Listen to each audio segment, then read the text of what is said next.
Hello, a new Hearts of Iron guide for the Air Force and the control options for the Air Force.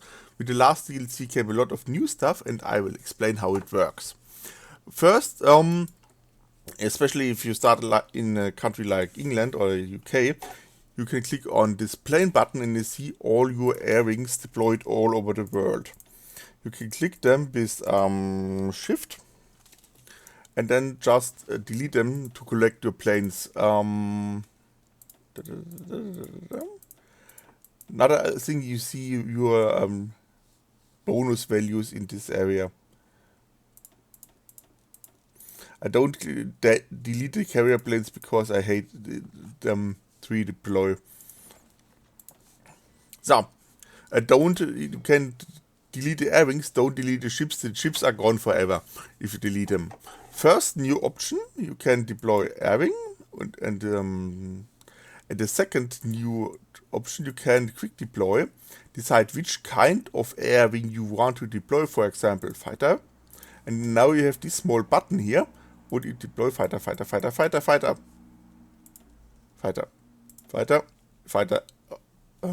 all fighter deployed. So you can make it a lot easier to deploy your planes. First option, you can train your planes. Then they start flying around, losing planes, but gain a little bit of air experience. They need fuel for this. Every time you deploy in the air, you need a few moments. Now they're working. They gain air experience and they gain the fighters gain experience or the air wings gain experience, but they lose some planes in the process. You can see, if you hover over this, you see how many planes you lose, but they just started training. Now what can you do with these controls? Create a new air group. Let's deploy some new planes.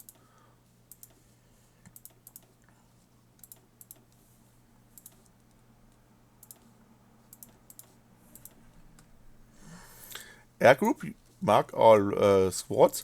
Air group. Now you can control all your planes with one click. For example, fly over the channel, bomb Germany or bomb France, who cares?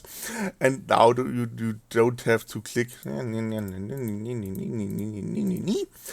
It's easier to control a large number of planes, or if you have a lot of strategic bombers, you can set them up all at once or something like that. The split air wings in two is less useful now because they make small air wings, but they fill them up with planes anyway. So this option is a little bit useless.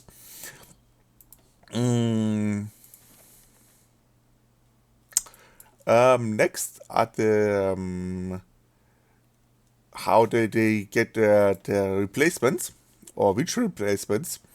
If you put them reserve air wing, they get the oldest planes. You can use this to train them up with your old planes. For example, if you have researched Spitfires or Hurricanes, you can always use these Gloster Glarius biplanes to train the pilots. And they lose some of the old planes in this process.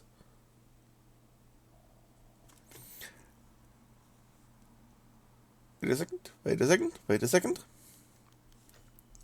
I don't care. And if they receive their level, you can switch them to normal planes, and then they get their normal equipment. Make a better example for this. So, that's another start time short before the war, and now I have much more planes to be quiet to show you something. Let's delete them all and again. But now I have different types of fighters and can show what I mean. For example, fighter planes. Fighter.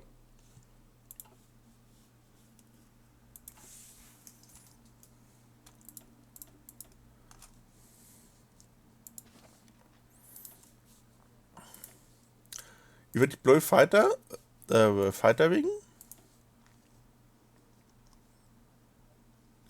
If I click this button, they will only get the old models.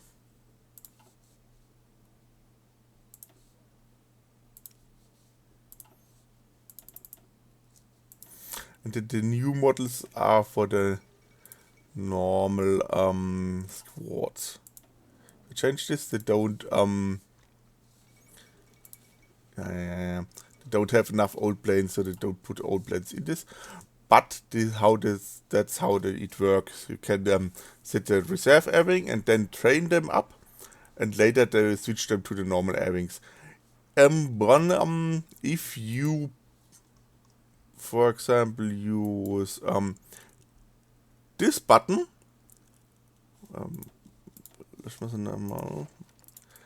just delete them again. So deploy airwing, normal, deploy the plane. Now they switch them to Spitfires because the Spitfires are the best planes available, and they don't have any I don't care. Don't have any priority. If I have this button, deploy them, then don't change them. And if I click on this button, they will try to put the best planes in this squad. For example, if you have an elite squadron, or with an ace or a higher level, and you want this option. The next option is a little bit dangerous because if you click on this, they only replace these airplanes with the same model of airplane. And if you don't have for example, in this case, the old airplane, if you don't have any other airplanes, they don't replace, or if you have another fighter, they don't replace them because it's not the same type. You could, for example, use this as Japan for kamikaze strikes. You want only your old planes used in this role or something like that. But I don't think it's very useful. Another new option is the type of plane. For example, you can design a night fighter in the plane designer. Don't care. Stay night fight electronics. Let's don't care. This is night fighter now. Don't care. And now only night fighter would put in this squadron. Similar, you have the same option in the tank designer. You can, for example, design don't know why I can't click them. You can design a small fast tank and a slow tank, and you put your slow tank in the infantry divisions and your fast tanks in the armor divisions. If you want to do something like that, you can do it. I don't know, because I don't have a slow tank.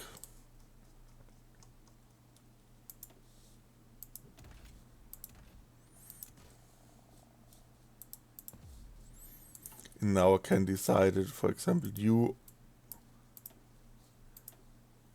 armor and only the slow variant. For example, okay. And the same with the fighters, and the same is you can do with the ships. This button is a little bit useless too. You can decide how they fight, but I don't use it anyway. You can avoid some casualties, but if you they don't fight if they have too many casualties. But if they get one plane more than they fight anyway, I don't know what we can really do with this plane, with this button. This button could be useful now because you can design, for example, a night fighter or a night bomber, and you can then decide that they only should fight at night or at day. Deselect all planes. Yes, you deselect them. And hold is you cancel all orders. What?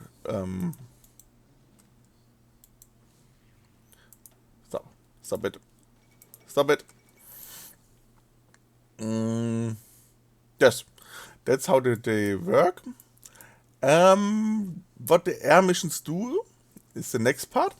This is of course training. They gain experience and gain a little bit air experience, but I don't think it's worse for the air experience. But the experienced planes gain more agility, and agility is very decisive in the combat. And if you can afford it to train your planes, you should always train them to regular planes. Yes. Of course, air superiority, they fly around and shoot down every enemy plane. And if you gain air superiority, or like everyone say, green air, and if you have green air over your troops fight better. But it's not only to color the enemy there, to color the air green. If you put more fighters in there, you got more effect. Because you have this, it must be at war to show it. This go up more if you have more fighters, and then you get more ground bonus for your ground troops.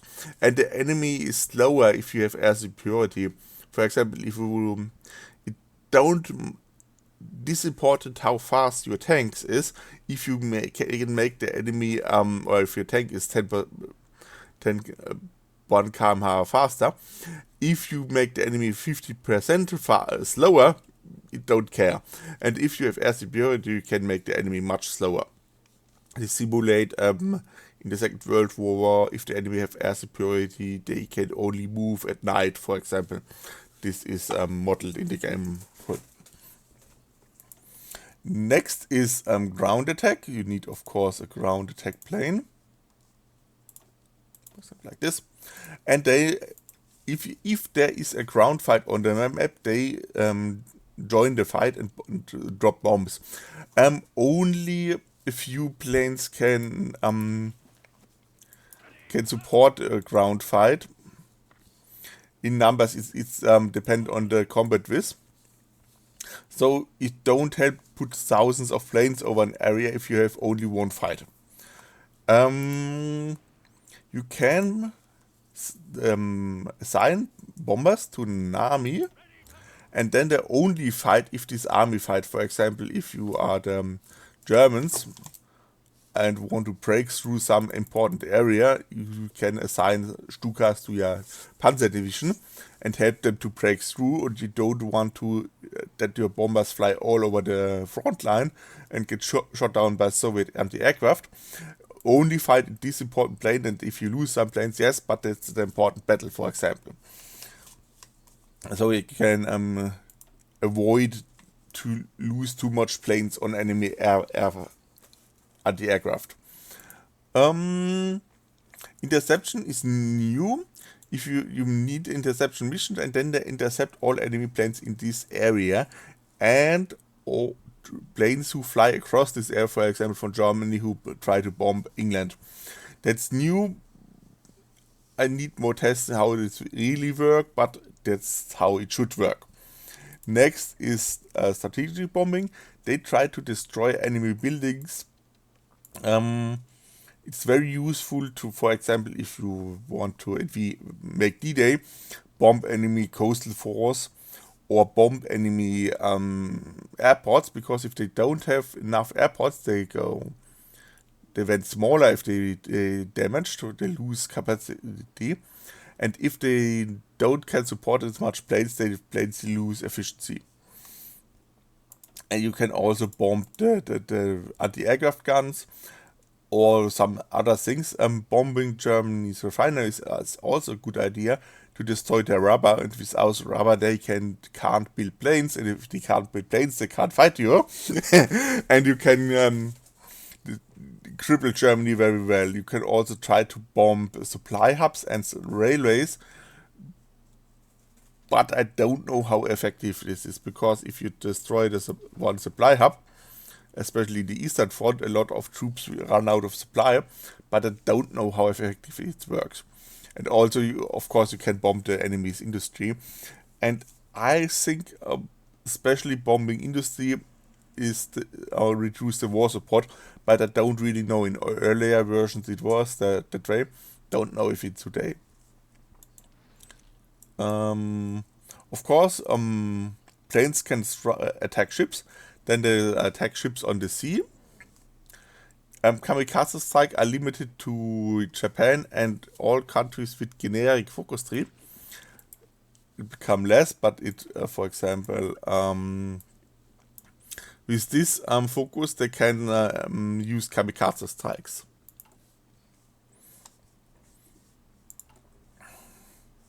Back to planes. Port strike, they attack ships in the port. For example, if you Great Britain, you can try to do port strikes on all ports in Germany to destroy some of these nasty U-boats before they come. Or another useful aspect of both of these missions, you see these bubbles who you hit something, and then you can know where the enemy fleet is and can decide if you should send your own fleet or send more bombers or less bombers or do something. Useful information. Logistics strike is a new mission with Barbarossa. They attack the enemy's trucks and trains, and it's very powerful in this version of the game. The new armored trains, they a little bit reworked. They can defend now against this. They shoot down fighter suit or bombers who try to destroy the logistics, so they are useful now. In the earlier versions I never built them, but now they are necessary. Air supply, you need to transport planes, and then they drop supplies to troops.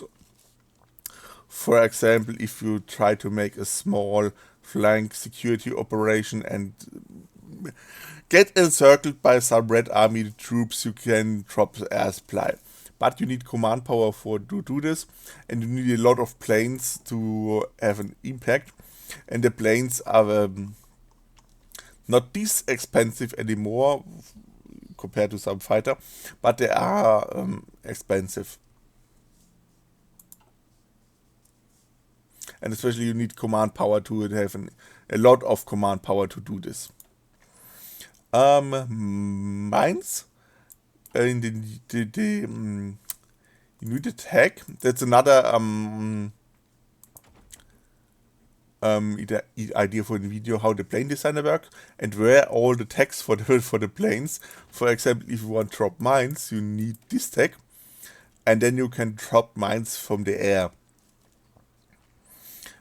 It's very useful to mine areas fast, and especially where you can't put ships on or have no ships there. For example, if your Mediterranean fleet is sunk by the Italians,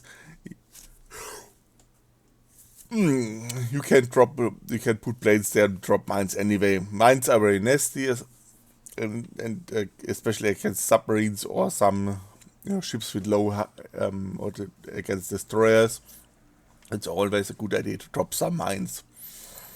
The next mission is mine sweeping. That's an very interesting thing. You need this tag to do this. Historically, both Britain and Germany drop magnetic mines, and this plane emit a magnetic field, and so the mine sinks or thought there was a ship and exploded, but they only have the magnetic field from the airplane, and the airplane wasn't affected by that. And there are really this famous German transport plane, the U-52, with a big circle on the plane to you don't really see this round thing to sweep these mines. Another mission is reconnaissance. Of course you need recon, and then you can fly over even in peacetime over the enemy area and spy on them. I don't know how effective is in one multiplayer game. I was the Soviet Union. I built thousands of spy planes that fly over Germany and tell the allies everything, how they build their templates and what the Führer eat to do at breakfast, and they know everything about them. But for this, I think it was too expensive. Don't know how effective, but you can now build some multi-role planes, for example, a bomber who can spy in peacetime, and if the war came, they can drop bombs and before they can gather some informations. It's not that expensive. Could be idea, don't know there yet. We'll try. And the next mission is a Navy spotting. That they try to attack the enemy ships, and in this plane, this mission, they only try to find them and help the surface fleet or to attack them. Every plane who flies over an area help the fleet to find enemy ships. For example, even if you put your fighters all over there, they help to identify and then find enemy ships. One idea is for example, could be to use old fighters for this, and the newer fighters to fight the Germans, and the old fighters to support the Navy. One idea, for example. Yes, that's all about Air Force and the controls. Next video is about Air Designer, and the next video is about where all this text. For example, you have here text, you have this is one tag, you have you can put a gun on your plane, that the rockets are here, and all over the game, all over the text are hidden, and I show where they all are. Yes, on my German channel I have always done these videos, so if you can speak German or like to hear German, you can watch them there, but in English I make them now. Bye bye.